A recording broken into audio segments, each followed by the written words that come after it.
Anda menonton Buletin Utama. Terima kasih memilih kami waktu ini.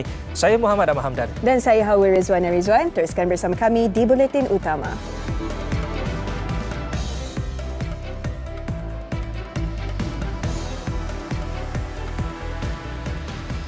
Assalamualaikum dan salam sejahtera.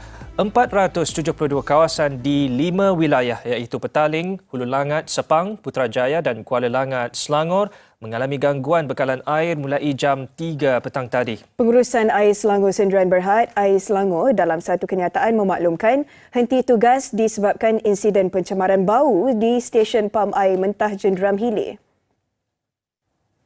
Aplikasi MySejahtera kini dilengkapi ciri-ciri baru iaitu fungsi Hotspot Tracker untuk menjejaki titik panas penyakit berjangkit termasuk penyakit tangan, kaki dan mulut HFMD. Ciri baru ditambah baik daripada pengesan titik panas kes COVID-19 sebelum ini, turut berupaya mengesan lokasi sama bagi 3 lagi penyakit berjangkit iaitu denggi, rabies atau penyakit anjing gila dan demam campak.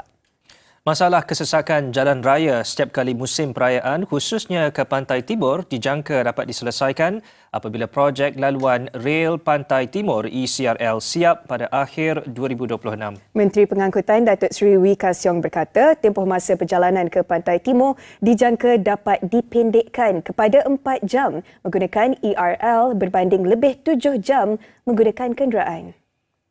Amalan kunjung-mengunjung kembali memeriahkan suasana Aidilfitri tahun ini setelah kelonggaran SOP diberi. Bagi warga kota yang tidak pulang ke kampung halaman, Lebaran disambut bersama rakan taulan dan jiran tetangga bagi mengeratkan silaturahim. Ikuti laporan Juliana Syarin.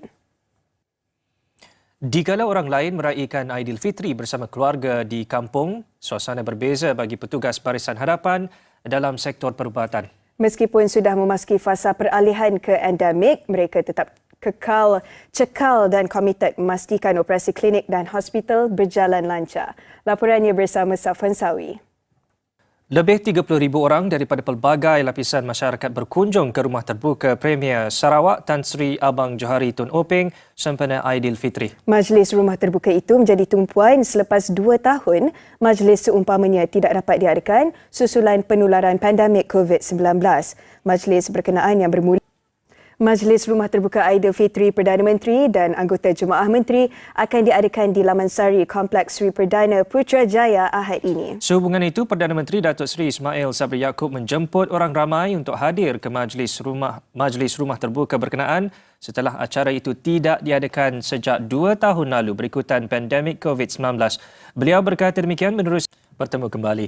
Setelah 2 tahun menyambut Aidilfitri di bawah sekatan pergerakan, warga Malaysia di United Kingdom menyambut 1 Syawal semalam dalam suasana gembira. Kemeriahan dirasai apabila dapat berkumpul bersama sahabat handai dan rakan senegara. Laporannya bersama Haliza Hashim di London. Lazimnya tradisi ziarah pusara dilakukan pada 1 Syawal. Namun disebabkan sambutannya diawalkan sehari, ramai yang memilih untuk menziarahi pusara pada hari ini.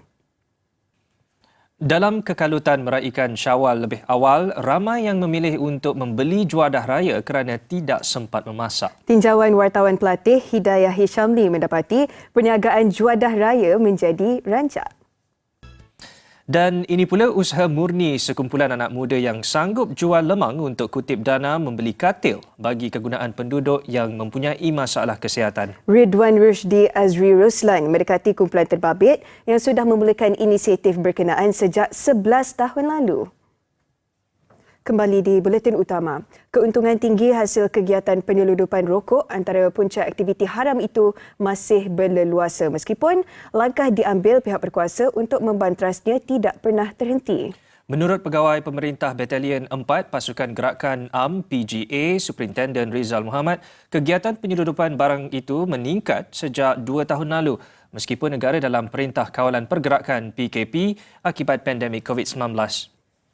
Seorang wanita kerugian wang lebih RM132,000 akibat terpedaya dengan sindiket Macau Scam yang menyamar sebagai pegawai Kementerian Kesihatan. Ketua Jabatan Siasatan Jenayah Komersial Kuala Lumpur, ACP Muhammad Mahidisham Ishak berkata, mangsa menerima panggilan kononnya untuk mengesahkan sama ada pernah mengambil ubat-ubatan secara berlebihan di sebuah klinik komuniti. Kembali di Buletin Utama. Dua remaja ditemui lemas lepas sebuah jeti berhampiran pos pasukan gerakan AM PGA Gading-Gading di Sempurna Sabah runtuh semalam. Dalam kejadian berkenaan, 8 remaja masing-masing berusia antara 11 tahun hingga 19 tahun yang melepak di pondok jeti berkenaan jatuh ke dalam laut.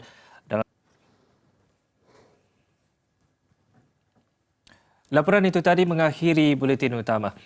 Hawa, perasan tak raya tahun ni dia punya kemeriahan tu sedikit luar biasa? Memang meriah dia luar biasa, Muhammad. Bukan sahaja mereka yang sambut dengan keluarga, tapi mereka yang sambut ketika bertugas juga bersama rakan-rakan. Oleh itu, kita nak kongsikan kepada anda visual corak-corik kemeriahan 1 Syawal yang disambut kaki tangan Bilik Berita dan hal ehwal semasa Media Prima Berhad yang mengakhiri paparan malam ini. Dengan itu, salam hormat. Assalamualaikum dan selamat malam, selamat Hari Raya. Selamat Hari Raya.